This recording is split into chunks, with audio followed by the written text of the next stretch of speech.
masuk ke pekarangan orang bukan miliknya, bukan warga kampung situ loh. Tapi kenapa bayi saya kok di penjara itu kenapa gitu loh, yang bebas berkeliaran. Tapi kenapa dipidanakan, kenapa? Saya minta keadilan. Keadilan. Ya keadilan saya. Bismillahirrahmanirrahim. Assalamualaikum warahmatullahi wabarakatuh. Salam sejahtera untuk kita semua. Om Swastiastu, Om Namo Buddhaya. Salam kebajikan. Perkenalkan, nama saya Muhammad Rohmidi Sri Kusuma. Saya sebagai advokat, Ketua DPD Firari DIY, Federasi Advokat Republik Indonesia. Kebetulan sayalah yang menangani atau sebagai penasihat hukum para terdakwa pada saat ini yang diduga melakukan pengeroyokan, dan proses tersebut ada di wilayah hukum Pengadilan Negeri Klaten. Nah, kemudian sebelum saya bicara panjang lebar berkaitan dengan pokok materi, ini yang mau saya sampaikan adalah poin daripada kasus posisi perkara tersebut hingga proses peradilan yang saat ini berjalan. Sebenarnya kejadian itu bermula kedua terdakwa yang tidak perlu saya sebut namanya itu sedang lembur mengelas, dan kemudian ada seseorang yang memasuki pekarangan orang lain tanpa izin yang berhak atau kuasanya yang sah, yang dilanjutkan mau memasuki rumah, kemudian keluar lagi. Tapi ini salah satu terdakwa itu sudah memperhatikan terus gerak-gerik orang tersebut. Nah, setelah itu memasuki lagi ke pekarangan dan rumah orang juga tanpa izin, dan waktunya pun tengah malam. Nah, sehingga terdakwa itu menaruh curiga. Nah, setelah terus diperhatikan, ternyata ini memasuki teras, kemudian keluar membawa sepeda ontel atau sepeda gunung. Nah, kemudian salah satu terdakwa ini menyampaikan ke terdakwa yang lainnya. Kemudian kedua terdakwa ini bergegas, berdiri dan berjalan. Akhirnya sempat berpapasan. Kemudian dua terdakwa ini nyuruh berhenti. "Hei mas, berhenti mas, berhenti dulu mas." Ternyata hanya menoleh, langsung mengayuh sepedanya dengan cepat. Nah, kedua terdakwa ini pun tidak gegabah untuk memastikan itu tadi itu siapa. Makanya kemudian mendatangi pemilik sepeda tersebut, karena ini tetangga, dan mengetuk pintu hingga membangunkan pemilik sepeda. Nah, setelah pemilik sepeda itu ditanya, dari para terdakwa. Apakah ada saudara yang kesini sudah jauh? Masalahnya kedua terdakwa tersebut tidak kenal. Dijawablah, enggak itu. Nah, lulas yang bawa sepeda tadi siapa? Ini sahut terdakwa lagi. Kok sepeda yang biasa dipakai anaknya dibawa pergi orang? Kemudian bergegaslah pemilik sepeda melihat di mana posisi sepeda itu ditaruh. Nah, ternyata kaget. Seketika terkejut. Duh, sepeda saya nggak ada. Berarti dimaling orang. Nah, dari situ kemudian ngejar pihak pemilik sepeda itu. Tadi itu larinya kemana? Ayo dikejar, ayo dicari. Nah, kemudian bergegas mereka lari berdua. Nah, terdakwa yang satunya pulang mengambil sepeda motor. Setelah sepeda motornya didapatkan, kemudian berusaha mencari pencuri tersebut. Nah, sampai pertigaan ketemu bertiga itu, pemilik sepeda dan kedua terdakwa. Nah, setelah itu ini terus berdiskusi bagi peran. Pemilik sepeda mengarah ke timur dan kedua terdakwa ini berboncengan motor lewat ke barat. Intinya, bagaimana bisa menangkap pencuri dan menyelamatkan sepeda dari tetangganya tersebut. Nah, setelah itu sampai pertigaan lagi kedua terdakwa ini masih bingung mau menentukan ke arah mana ini supaya bisa mengejar pencuri tersebut. Nah, ternyata ditentukanlah arah ke utara. Setelah itu bisa melihat jejaknya. Nah, itu orangnya. Kejarlah dua orang itu, dua terdakwa. Setelah bisa beriringan, ini pun masih diperingatkan. Mas, berhenti dulu mas. Mas, berhenti dulu mas. Nah, namun itu pun tidak diindahkan. Hanya noleh, kemudian masih melanjutkan lari lagi dengan mengayuh sepeda semakin kencang. Nah, pihak terdakwa satunya itu gimana caranya supaya mampu menghentikan? Ditendanglah roda belakang sepeda tersebut. Kemudian oleng. Setelah oleng, terjatuh. Nah, yang bonceng itu masih tetap di atas motor. Dikirain itu sudah menyerah. Ternyata membalikkan badan mau lari, ditubruk sama si pengendara motor tadi, salah satunya terdakwa. Nah, ditubruk pun langsung kakinya disendal gini sambil noleh, akhirnya lari lagi, sepedanya ditinggal. Nah, ini sebagai warga negara yang punya kewajiban untuk menjaga ketertiban dan keamanan lingkungan. Karena menunjukkan tanggung jawabnya, nanti kalau sepeda dikembalikan malah dikirain ada kong kali kong, atau malah justru yang tertuduh. Sehingga berketetapan gimana caranya harus bisa menangkap. Nah, disitulah saat itu yang terdakwa satunya suruh ngurusin sepeda Honda yang ditinggal. Kemudian datanglah kedua, ada dua anak remaja yang mengendarai motor Matic warna hitam. Nah, beliau tanya, mas, maling kok mas? Oh ya mas, itu tadi maling sepeda. Langsung yang dua anak remaja itu ngejar duluan.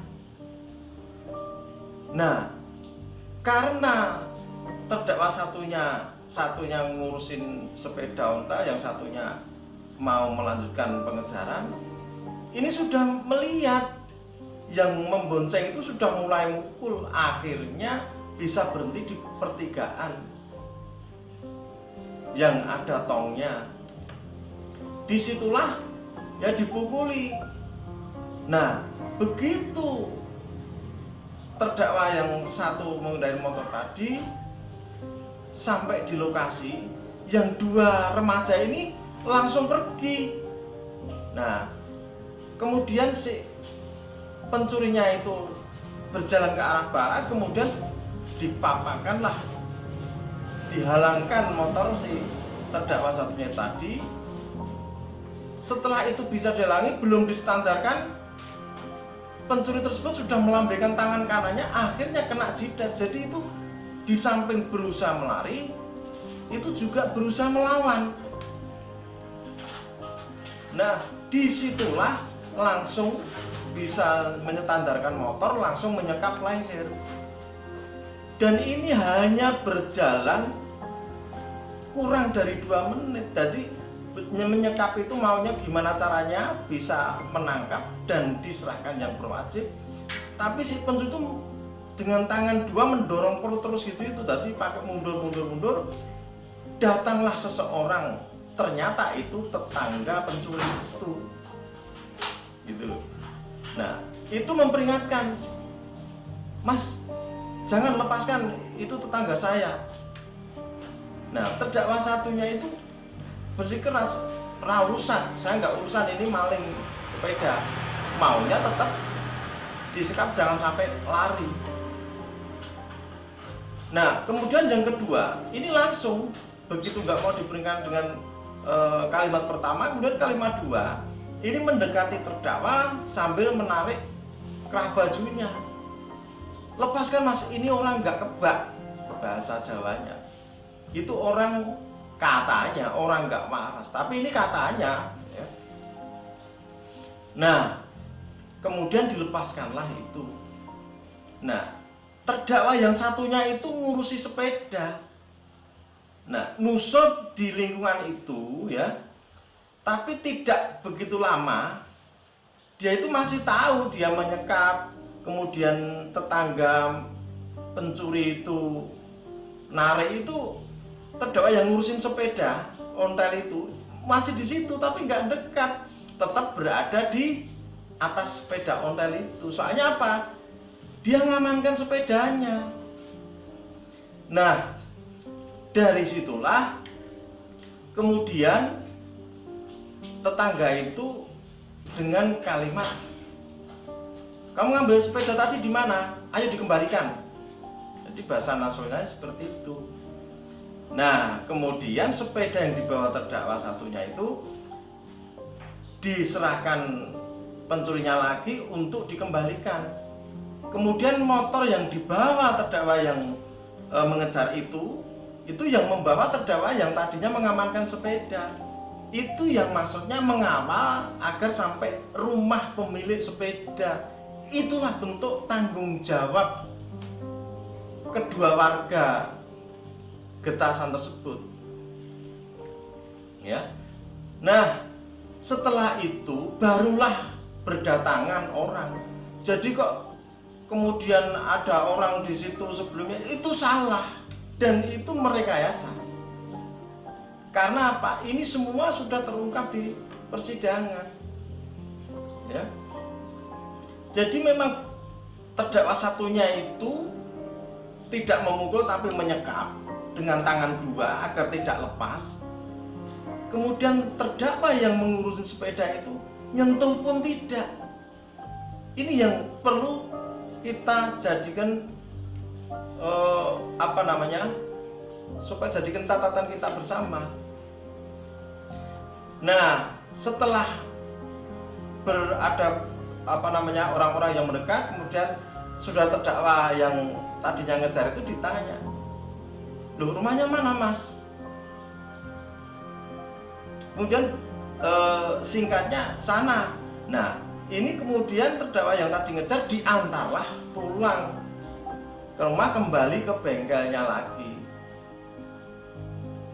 Nah, kemudian ya, ini secara singkat saudara yang tadi maling sepeda itu, ya, itu ke tempat pemancingan lagi. Jadi awalnya dari pemancingan ke pemancingan lagi. Nah, di pemancingan itu dia langsung menyuci bajunya. Dan nyuci baju itu pun juga dengan tangan mengepal dan memeras agar segera kering. Itu juga nggak mungkin meras itu nggak mengepal, mesti mengepal dengan kencang. Nah, kalau itu dikatakan jarinya patah atau apa, semestinya ya itu pasti bengkak dan tidak bisa untuk nyuci dan sebagainya. Di situ itu ada yang melihat langsung dan mendekati. Tuh. Nah, setelah itu saudara yang tadinya tetangga itu yang melerai atau yang memisah atau yang menghentikan peristiwa itu pulang menyampaikan ke bapaknya yang diduga maling itu, ya, yang katanya begini, ya, kemudian mencari, loh kok kamu seperti ini, rupanya itu ada luka yang katanya di bagian kepala sampai berdarah. Nah, kemudian dicarilah rumah terdakwa yang tadinya ngejar. Dan di situ ya intinya, dan ini banyak saksi ya yang mendengar dan melihat. Kalau dari saksi yang diduga pencuri itu bilang hanya 5, ternyata kan di situ tuh ada 10 orang dan jelas semua disebutkan dalam persidangan. Dan itu dengar semuanya. Pada intinya bapaknya yang diduga pencuri itu meminta maaf jika anaknya membuat keributan di kampungnya.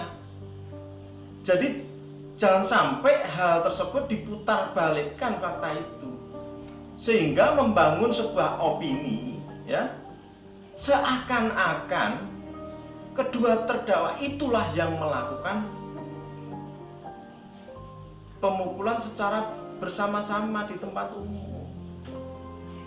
Ini catatan yang perlu kita pahami bersama. Jadi gak ada sama sekali. Loh, toh saya sendiri pun, kalau saya ya, kalau dia melawan perlu tak pukul dulu. Karena apa? Untuk melumpuhkan, supaya bisa kita tangkap. Nah, ini malah yang menangkap pencuri kena pukul dulu ya. Dia nggak mukul, satunya pun nggak nyentuh, dituduh memukul secara bersama-sama.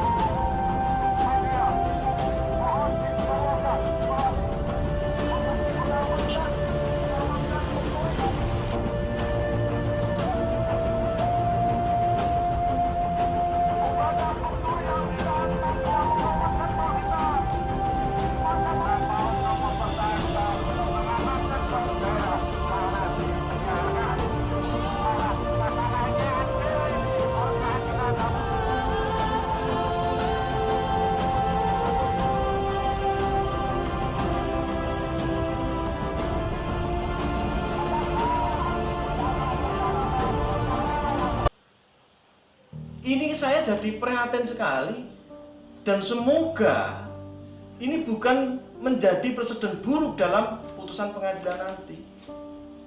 Soalnya apa? Jikalau ini nanti putus bersalah, saya yakin itu inilah bencana ya. Apa fungsinya? Yang namanya setiap warga negara berkewajiban menjaga negara dan keamanan negara ya. Dan ternyata justru yang diduga maling itu sampai sekarang berkeliaran, apapun alasannya, ya. Kemudian yang justru warga negara yang beretikat baik, dengan pemberani tanpa menggunakan alat, mampu menangkap dan atau menggagalkan pencurian itu, justru duduk di kursi pesakitan. Bayangkan seperti ini kalau itu terjadi di keluarga kita. Yang maling mau ngambil sepeda ya bukan ini kan maling loh Pak. Tapi kenapa kok suami saya yang dipidana itu loh Pak? Saya minta keadilan. Saya tanda batita di rumah masih 25 tahun. Nanyakan bapaknya terus, bapaknya kemana. Suami saya tuh nggak pernah terlibat suatu kasus apa itu nggak pernah. Suami saya orang baik. Tapi kenapa dipidanakan itu kenapa? Saya minta keadilan. Keadilan. Ya keadilan ya. Nah, kemudian setelah orang tuanya itu minta maaf, itu masih menunjukkan dengan gaya-gaya mereka, ya. Lah terus anak saya ini gimana kalau seperti ini?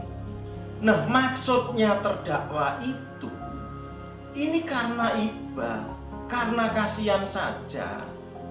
Siapa tahu di saat menyekap leher itu ada yang terkilir, hanya itu saja. Karena dia juga tidak tahu kalau dia luka, kalau dia kena apa. Orang datang juga sehat-sehat saja. Masalahnya kan itu, ya. Kemudian dijanjikan karena paginya Minggu, Senin mau diantar ke puskesmas, ya. Nah, kemudian setelah itu hari Senin, karena kedua terdakwa ini punya janji ngantar ke puskesmas, ternyata itu sudah dibuatkan laporan polisi.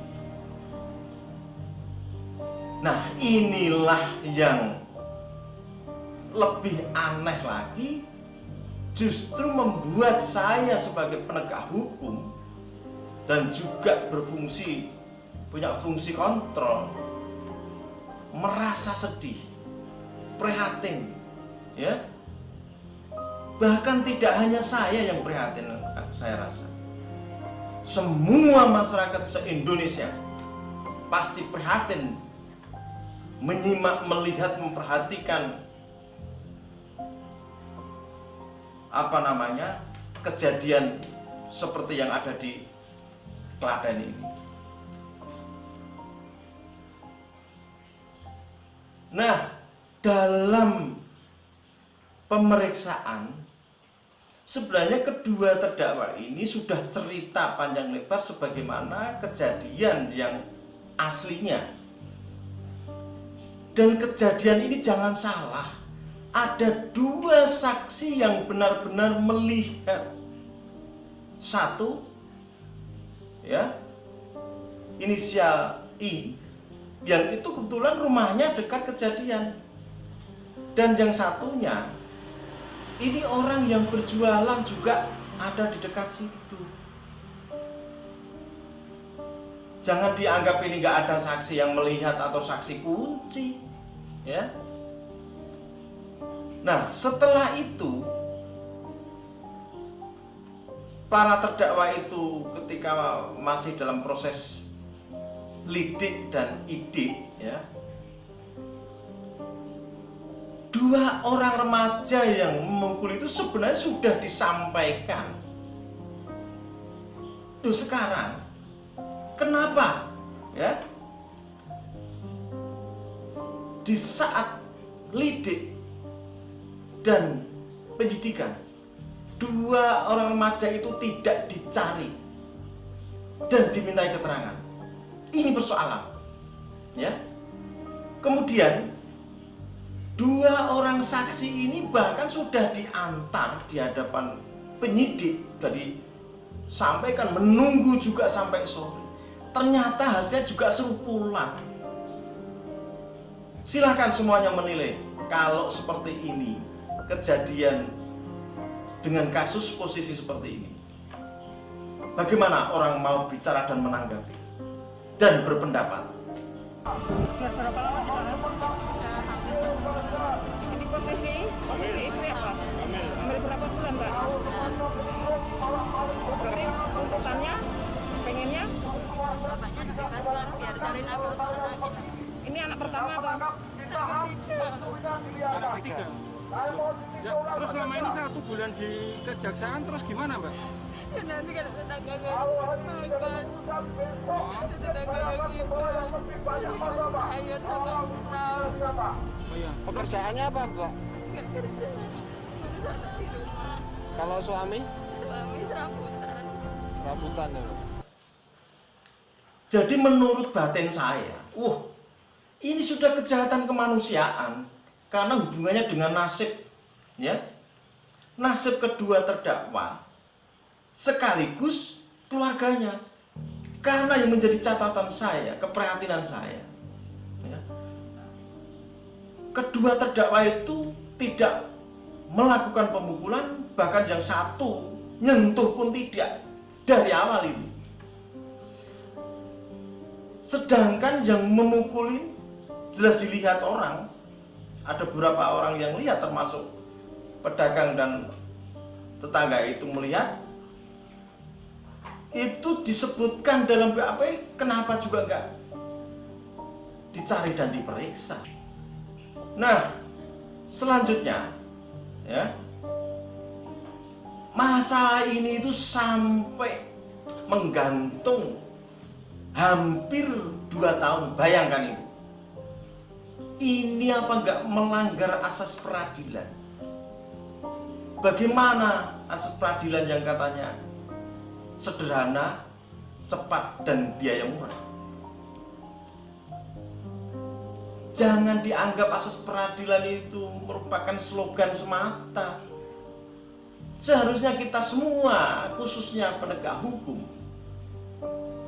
prihatin melihat seperti ini, ya. Kan ada yang namanya restorasi justice, ya kan, di tingkat kepolisian, kemudian juga di kejaksaan juga hal tersebut ada berkaitan dengan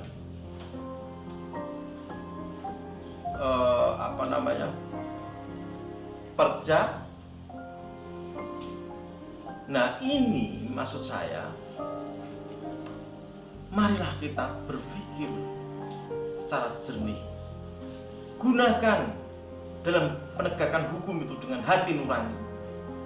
Bekerjalah secara profesional dan religius, sehingga wibawa hukum itu tetap ada, kan? Jangan sampai kewibawaan hukum kita tiadakan hanya gara-gara kepentingan yang itu membuat masyarakat menjadikan tidak percaya lagi. Loh, sekarang nanti bayangkan ketika masyarakat seperti ini mengetahui dan berpikir secara singkat. Loh, berarti nanti kalau ada pencuri biarin aja. Bahkan ayo kita rame-rame mencuri. Soalnya pencurinya nanti aman. Siapapun yang nangkap justru di penjara. Aturan macam apa ini? Ya. Nah, kemudian hampir 2 tahun barulah perkara ini dianggap sudah lengkap, kemudian diserahkan ke kejaksaan. Ini menarik lagi, ya. Kalian, saya ingatkan, ya, sehebat apapun kejahatan itu, kebenaran pasti akan menjadi pemenangnya. Itulah janji Allah. Nah, di saat penyerahan berkas perkara, ini kedua terdakwa ini langsung ditahan oleh kejaksaan. Bayangkan itu, ya. Setelah mereka ditahan, kan semua keluarga panik. Keluarga semuanya panik, bahkan shock. Apalagi yang satu terdakwa yang tidak menyentuh itu menjadi tulang punggung dua keluarga. Bayangkan itu, istrinya hamil tua, anaknya masih balita. Ini kita itu loh, di mana itu? Apa kita sudah nggak punya rasa, ya? Tidak punya hati? Nah, sedangkan yang terdakwa satunya juga anaknya masih kecil-kecil. Nah, ternyata ya, diduga pernyataan perdamaian, surat pernyataan perdamaian itu pun yang membuat adalah oknum. Bahkan supaya dia mau membantu dan bisa selesai secara kekeluargaan dan bisa untuk segera ditandatangani, itu harus mencabut kuasa. Masa hari gini masih ada oknum-oknum yang cara berpikirnya itu dangkal seperti itu, ya? Saya itu sebagai pengacara sampai detik ini nggak pernah yang namanya takut dengan apapun. Selama kita benar, mari kita berjuang, tegakkan aturan sebagaimana mestinya. Wujudkan supremasi hukum secara baik dan benar. Ini prinsip saya, ya. Nah, kemudian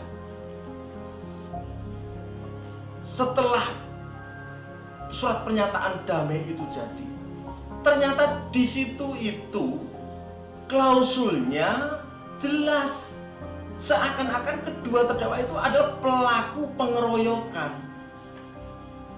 Untung saya baca, akhirnya saya suruh mencabut itu surat pernyataan, ya, dan resmi dengan surat kita cabut itu. Nah, saya duga, ya, surat pernyataan perdamaian ini bagaimana caranya, ini sebagai tool atau alat untuk mencari keuntungan, sehingga di saat kedua terdakwa di penjara, semua keluarga panik, bingung, shock. Bapaknya yang diduga pencuri minta uang yang berawal dari 25 juta akhirnya menjadi 18 juta, dan itu dituangkan dalam surat pernyataan perdamaian. Catat itu, ya. Yang lebih saya itu prihatin lagi, itu dikatakan bahwa surat pernyataan perdamaian itu pun melalui dikoreksi dulu oleh oknum JPU, ya. Nah, dengan cara-cara seperti ini saya prihatin sekali. Di hari seperti ini masih saja, bagaimana kita itu bisa membenahi, ya, yang katanya mereformasi tubuh kita masing-masing, faktanya masih seperti itu. Saya ingatkan kalian, ya, catat dan ingat baik-baik. Sekalipun kita itu bisa lolos di dunia ini melakukan hal-hal yang itu dilarang oleh aturan, baik norma agama atau norma hukum, saya yakin nanti di akhirat itu tidak akan bisa lolos. Ini ingat, catatan buat kita semua, termasuk diri saya, ya. Nah, kemudian saya juga sayangkan, ini termasuk surat penahanan, kemudian saat pelimpahan itu kita yang harus ngejar-ngejar. Ada apa ini? Ya. Nah, kemudian perlu saya sampaikan biar semua khalayak tahu, bila perlu, biar Mahkamah Agung itu tahu, ya, bagaimana proses di peradilan. Dan saya minta perkara tersebut untuk diawasi, dipantau. Bila mana perlu ada yang itu di luar undang-undang atau aturan atau norma yang berlaku, selentik mereka.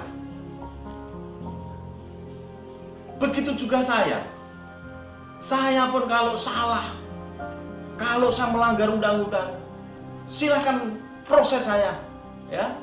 Saya sebagai penegak hukum, makanya sampai detik ini saya tidak pernah yang namanya ragu-ragu, takut untuk menegakkan aturan apapun resikonya.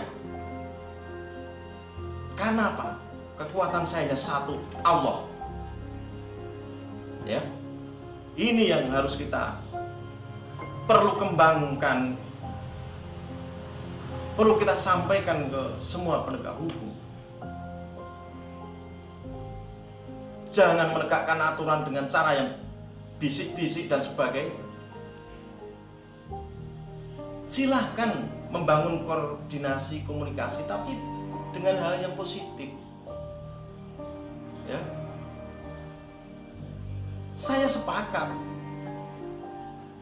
kita hidup bersosial, tetapi jangan sampai dimaknai yang negatif. Ya.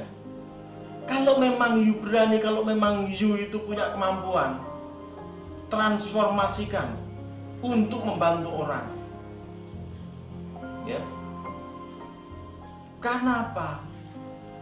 Kita itu menabung, yang namanya membantu orang lemah, itu kita menabung, jangan salah.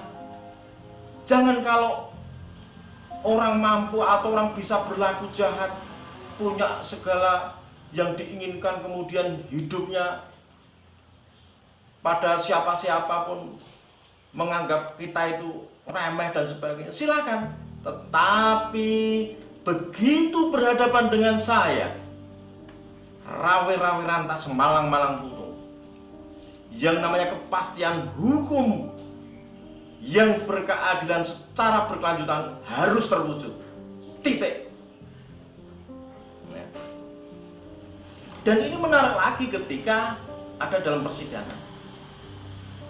Setelah kita sebagai penasihat hukum kedua terdakwa mengajukan permohonan, ya, pengalihan jenis penahanan untuk kedua terdakwa, heran saya, kenapa itu tidak dibahas sebelum sidang perdana? Seharusnya di saat mau sidang itu dibahas dulu. Apakah itu diterima, dikabulkan, atau ditolak? Kan jelas, ini tuh harus, dan ini punya kewajiban majelis. Ya. Jangan semaunya. Karena apa? Semua penegak hukum itu harus tunduk dan patuh kepada hukum acara yang berlaku. Kalau di Indonesia tentunya KUHP, ya. Nah, kemudian itu permohonan itu dibahas pun tidak. Ada apa ini penegakan hukum yang diteladan itu? Ya. Saya kecewa terus terang dengan cara-cara, kalau itu ada unsur kesengajaan untuk mempermainkan atau melecehkan hukum itu sendiri. Kemudian yang kedua, yang namanya persidangan yang mulia itu seharusnya objektif, seimbang, ya. Tidak boleh menganggap bahwa terdakwa itu pasti bersalah, bahwa terdakwa itu seakan-akan diremehkan. itu berarti belum paham itu, ya. Kita harusnya kan saling menghargai, menghormati dalam persidangan yang mulia. Dan kita punya kedudukan sama, ya. Hanya saja beda posisinya, ya. Tetapi tujuannya adalah sama. Jadi saya minta rekan-rekan dan majelis yang terhormat dalam mengadili kedua terdakwa ini, jernihkanlah pikiran hati, tentukan sesuai keyakinan yang berdasarkan peraturan yang berlaku. Karena apa? Karena ingat, ya, mungkin kalau saya masih di dalam, saya masih menghormati. Ada gium hukum yang cukup populis dibuat kalangan praktisi ataupun ahli hukum. Jadi majelis itu lebih baik mengeluarkan 1000 orang yang bersalah daripada menghukum 1 orang tapi tidak bersalah. Ya, itu ada gium hukum.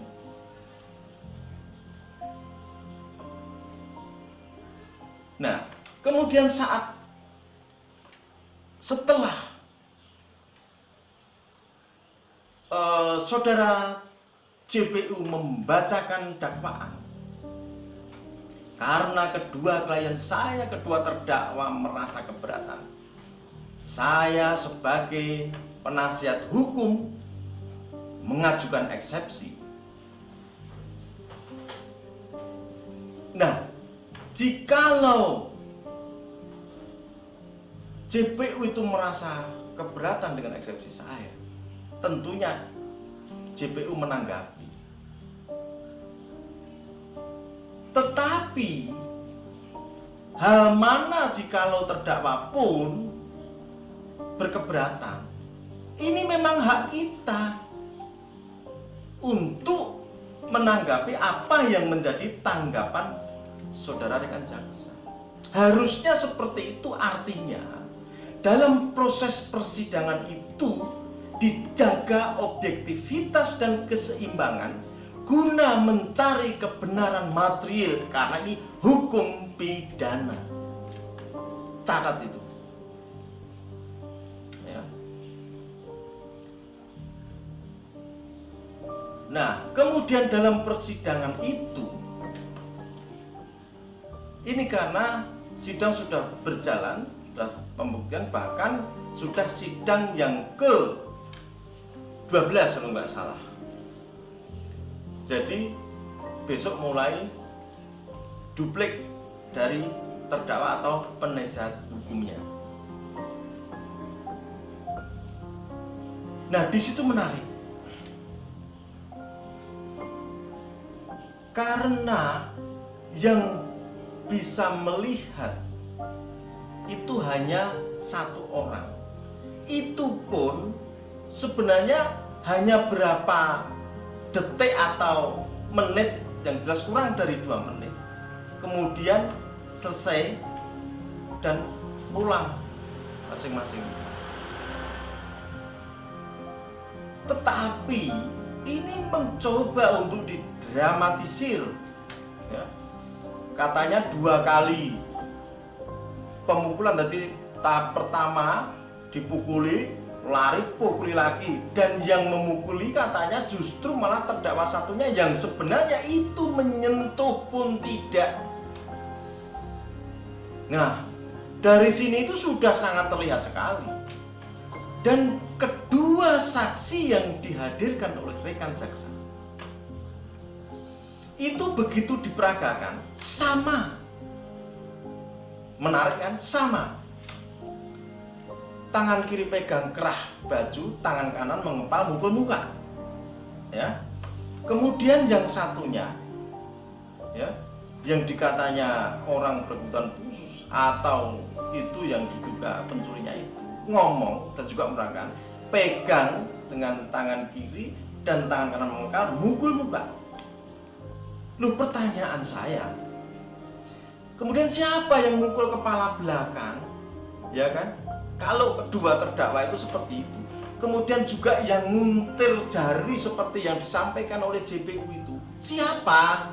Ya, ini tuh sebenarnya sudah gamblang, sudah terlihat jelas.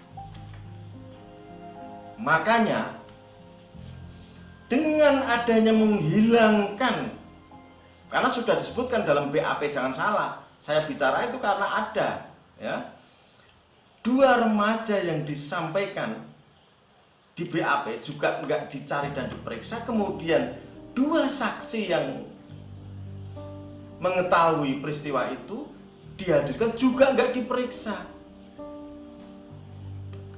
sehingga kan cukup jelas dan gamblang ini apa yang terungkap. Nah, tadi yang tetangganya yang diduga maling itu nyampaikan ke bapaknya Lonto tadi, ya. Jadi semua saksi itu justru hanya informasi dari saudara yang mengaku tadi tetangganya.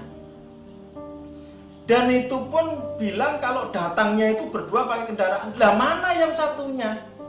Ya kan? Kan juga nggak ada. Padahal semua yang mengetahui itu hanya datang 1 orang karena awalnya memang sepi. Dia mengatakan begitu datang ada kerumunan orang. Kerumunan siapa? Dan dari mana dia tahu? Nggak ada itu saksi yang mendukung, 1 pun nggak ada. Ya. Nah, setelah itu semua saksi, ya, saksi adecat, sebenarnya itu kan ada saksi kunci, tapi itu nggak diperiksa, kita jadikan saksi adecat atau saksi yang meringankan. Jelas itu sama keterangannya ya sebagaimana yang diterangkan terdakwa, ya kan? Jadi jelas saling mendukung, ya memang hampir sama lah, ya memang itu yang dirasakan. Jadi saksi itu, ya, saksi itu kan yang melihat, mendengar dan merasakan peristiwa pada saat itu baru bisa disebut saksi. Nah, sedangkan saksi yang melihat dan mencoba untuk memberikan keterangan yang tidak seperti saksi-saksi yang melihat, ini kan hanya terdiri dari 1 orang. Nah, sedangkan 1 saksi itu dalam hukum namanya bukan saksi, karena bertentangan dengan asas nullius testis unus testis. Ya, jelas toh? Jadi bertentangan dengan asas unus testis nullius testis. 1 saksi bukan saksi. Toh misalkan terus berpedoman pada, kan didukung oleh visum et repertum. Nah, sekarang visum et repertum itu ada enggak tanda-tanda dari kedua terdakwa itu? Ya. Dan itu siapa yang melakukan? Silakan kalau memang ada tanda-tanda, apa sidik jari lah, apa-apa, ya kan? Dan tadi yang dikatakan jarinya diuntir patah, kemudian dipen dan sebagainya dan sebagainya, itu juga apa yang bisa dijadikan pertanggungjawaban kalau kedua terdakwa yang melakukan?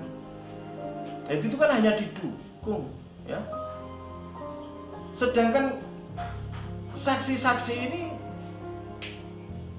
yang justru yang kita perhatikan, yang kita lihat, kita dengar, menjadi apa namanya itu? Kalau saya bicara soal sebuah drama atau apa, saya jadi nggak paham juga ini, ya.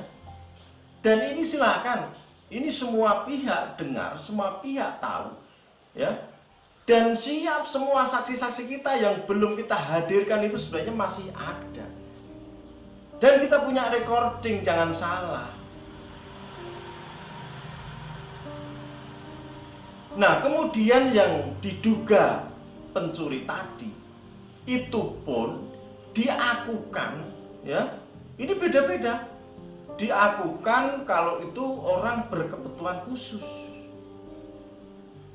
Ada lagi yang mengatakan itu gila. Loh, kalau saya sebagai orang hukum ngapain aku harus bingung? Sekarang yang menjadi pertanyaan saya, kalau itu dikatakan orang berkebutuhan khusus, kan itu sama halnya disabilitas. Lu kalau orang yang berkebutuhan khusus itu, ya, cakap nggak melakukan perbuatan hukum? Itu, ya. Kemudian yang kedua, kalau itu orang gila, ada ndak surat, ya, bukti surat dari rumah sakit jiwa? Kalau memang itu gila, kan itu hukum itu harus dengan pembuktian, jangan hanya berupa omongan, ya. Nah, kebetulan kemarin di sidang itu ada pendamping. Pendamping itu harusnya kan ditanya, siapa yang menghadirkan pendamping ini? Mana bentuk permohonannya? Ya kan? Didampingi karena apa? Semua ini harus dibuktikan dengan surat keterangan. Jadi jangan main-main, persidangan yang mulia kok hanya untuk main-main, ya. Saya mengharapkan, ya, ini menjadi pelajaran kita bersama. Jangan sampailah hal seperti ini menimpa yang lain. Semoga Allah mencatat, Allah akan menilai, dan Allah ini akan memberikan imbalan yang setimpal siapapun yang menyengsarakan kedua terdakwa, ya klien saya. Jadi itu yang penting. Nah, toh itu misalkan kembali lagi, ya, kalau dia melawan, lari aja itu kan sudah melawan. Kenapa lari? Sebenarnya dihentikan kan mudah. Kita, oh ya maaf dan sebagainya, ya. Kemudian toh misalkan itu lari, kenapa? Misalkan mau ditangkap, ditanya, mau bagaimana, harus melawan dulu. Makanya hal seperti ini sebenarnya penegak hukum kan harusnya tahu. Dalam pasal 49 ayat 1 itu mengatur berkaitan dengan not where.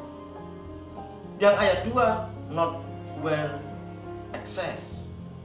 Apa itu? Ya. Not where tentunya itu pembelaan terpaksa. Ya.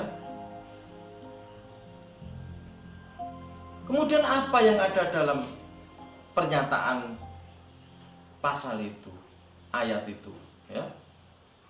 Jadi dalam pasal 49 ayat 1 di situ dinyatakan, barang siapa, ya, melakukan perbuatan dan perbuatan itu terpaksa dilakukan untuk menyelamatkan orang lain atau dirinya sendiri, ya, kehormatan kesusilaan, atau menyelamatkan barang milik orang lain ataupun barangnya sendiri, itu tidak bisa dipidana, ya. Nah, kalau berkaitan dengan not where excess, itu kan pembelaan terpaksa tapi melampaui batas. Nah, artinya, ya, kita cukup menggunakan yang pasal 49 ayat 1. Semoga majelis hakim yang terhormat, sekalipun itu tidak melakukan pemukulan, dan dari saksi-saksi yang kita hadirkan ataupun bukti tulis yang kita serahkan, itu sungguh sangat membantu, semoga menjadi pertimbangan, dan berikan putusan yang seadil-adilnya. Itu yang kami minta. Nah, kemudian dari kedua terdakwa ini, ya, dalam proses persidangan telah mencabut BAP. Ya. Jadi BAP penyidik telah dicabut karena alasannya jelas, bukan karena kekerasan atau pemaksaan, tetapi ini sudah diduga mengarah ke kejahatan kemanusiaan. Wajarlah, ya. Justru orang yang berniat baik, berani melakukan hal-hal yang sebagaimana perintah undang-undang, yang melaksanakan konstitusi, justru malah di kursi pesakitan. Nah, ini perlu saya sampaikan karena kedua terdakwa ini punya hak ingkar. Jadi dibedakan proses penyidikan dan proses saat persidangan. Jadi di saat tersangka dan ini di saat menjadi terdakwa. Nah, kemudian kalau sudah BAP cabut dan dikabulkan karena alasan itu dari majelis, dan ini pun diamini oleh JPU, karena apa? JPU justru minta izin untuk menghadirkan penyidik. Nah, ini menarik sekali kata saya. Ya, semoga hadir.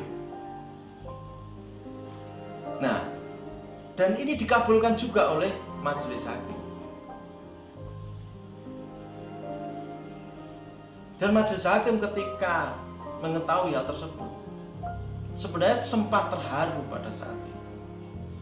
Kemudian munculkan kalimat, wah, saya jadi peduli dengan perkara ini. Ya, nanti mari kita buktikan. Ya. Nah, dengan permintaan untuk verbalisan oleh JPU, ya, ternyata JPU tidak mampu memanfaatkan kesempatan yang diberikan oleh majelis hakim. Nah, artinya apa? Bahwa kita semua ini sudah menyepakati. Nah, sebagai implikasi, ya, dari pencabutan itu, apa yang ada di BAP keterangan oleh tersangka pada saat itu sudah nggak bisa dipakai lagi, ya, nggak bisa dipergunakan lagi. Kalau mau menarik apa, ya, karena itu sudah resmi dicabut. Sehingga kalau itu belum dicabut, keterangan terdakwa itu hanyalah untuk dirinya sendiri. Tetapi begitu itu dicabut dan dikabulkan dan kita bisa membuktikan, ini kan menjadi alat bukti, jangan salah. Jadi saya bukan tipe pengemis keadilan, tetapi lihatlah dengan nurani untuk menentukan salah dan benar bagi terdakwa. Ya. Saya minta dengan hormat, semua harus menghormati berkaitan dengan hak asasi manusia. Bagaimana yang diatur dalam Undang-Undang 39 tahun 1999.